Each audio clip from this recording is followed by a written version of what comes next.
तो फ्रेंड, आज के इस वीडियो सीरीज में हम लोग बात करने वाले हैं एडम्स बेस्टफोर्ड मेथड के बारे में, जो कि काफ़ी इंपॉर्टेंट है आपके एग्जाम पॉइंट ऑफ व्यू से। मैथमेटिक्स थर्ड का काफ़ी इंपॉर्टेंट पार्ट है ये, तो ये भी आपका मिलियंस प्रेडिकेटेड करेक्ट फार्मूला पे ही आधारित है। तो इसमें कौन कौन से फार्मूला यूज होंगे बेसिकली उनके बारे में हम डिस्कस कर लेते हैं। तो y4 का पावर p आपका होगा y3 plus h/24 into 55f3 minus 59f2 plus 37f1 minus 9f0। ये आपका क्या है, p के लिए फार्मूला अप्लाई होगा।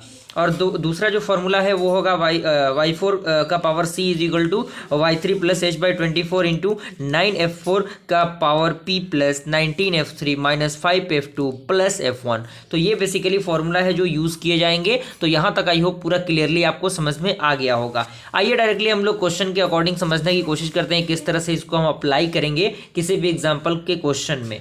कह रहा है कि given dy by dx is equal to x square into 1 plus y by the Adam best formula using f of 1 is equal to 1 and f of 1 y of 1.1 is equal to 1.233 and y of 1.2 is equal to 1.548 and y of 1.3 is equal to 1.979, then find the y of 1.4। यानी y of 1.4 पे हमें value को find out करना है। तो सबसे पहले क्या है, जो आपका फार्मूला दिया हुआ है उससे हम f of x, y के टर्म में लिख सकते हैं, चूंकि प्रीवियस लेक्चर्स में हम लोगों ने बताया है उन चीज़ों को। तो x square into 1 plus y आपका हो जाएगा और एच का वैल्यू आपका क्या हो जाएगा, 0.1 हो जाएगा, किसी भी लेक्चर्स के अकॉर्डिंग होगी।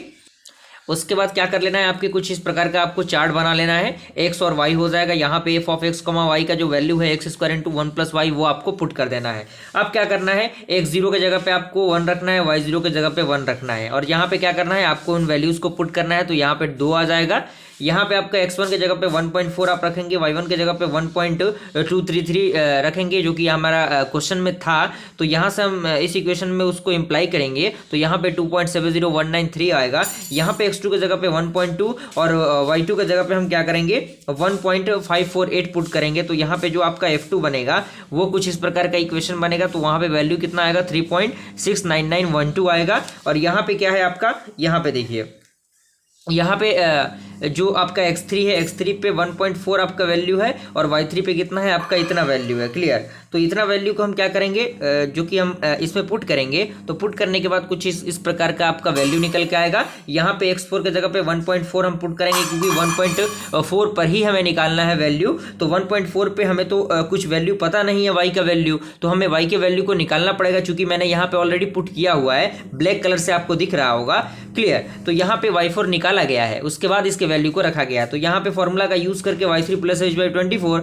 Into 55f3 minus 59f2 plus 37f1 minus 9f0, यहाँ पे इन वैल्यूज को पुट करने के बाद जो आपका y4 आया है वो 2.5723 आया है। तो यहाँ पे y4 p का वैल्यू इतना आया है। तो यहाँ पे y4 का पावर p की जगह पे हमने इन वैल्यूज को पुट किया और इन वैल्यूज को पुट करने के बाद जो आपका y4 यानी x 1.4 पे जो वैल्यू आया वो कितना आया, 7.0017 आया।